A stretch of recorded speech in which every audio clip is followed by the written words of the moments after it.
Hello guys, this is Pat from Database Comics.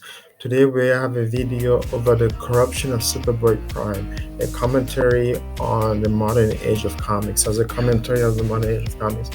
So Superboy-Prime was introduced in DC Comics Presents in '87, where he was originally called Clark Kent and he was powerless. He lived on Earth Prime where superheroes were fiction. And then one day, Superman was sucked into a vortex on Earth Prime, and Superboy immediately developed superpowers.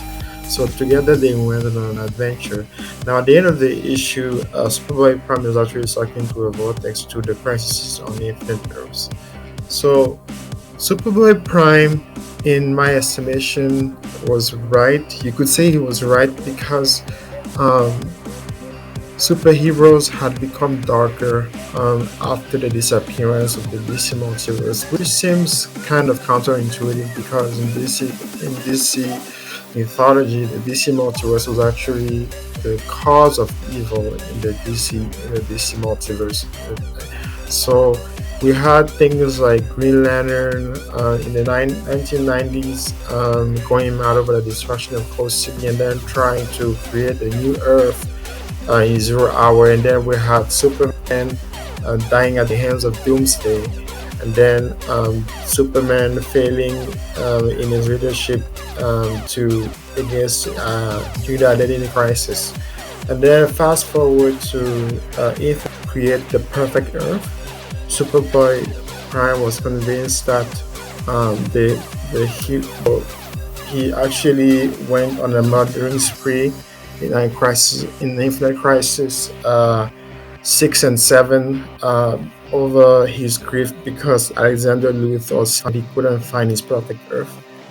So in Infinite Crisis 6, sorry, it was Infinite Crisis 4. In Infinite Crisis 6, Alexander Luthor is looking for the perfect Earth, and then in Infinite Crisis 7, Superboy Prime takes on the Green Lantern Corps, and he also takes on the two Superman of Earth 1 and New Earth Superman and Superman on Earth 2. Now, at the end of Infinite Crisis 7, they are flown through a red sun, and then they are depowered, and a New Earth Superman finishes off Superboy Prime. And now, at the end of Infinite Crisis 7, Superboy Prime is held on near a red sun here in a prison and guarded by 50 Green Lanterns.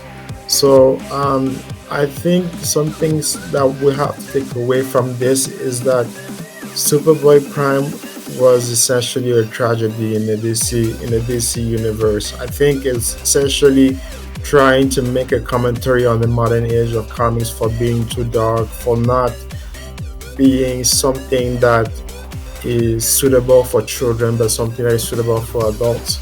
So I think Superboy Prime was right. The modern age of comics is too dark for people, for children. So that kind of says a lot about the state of the comic book industry at the time.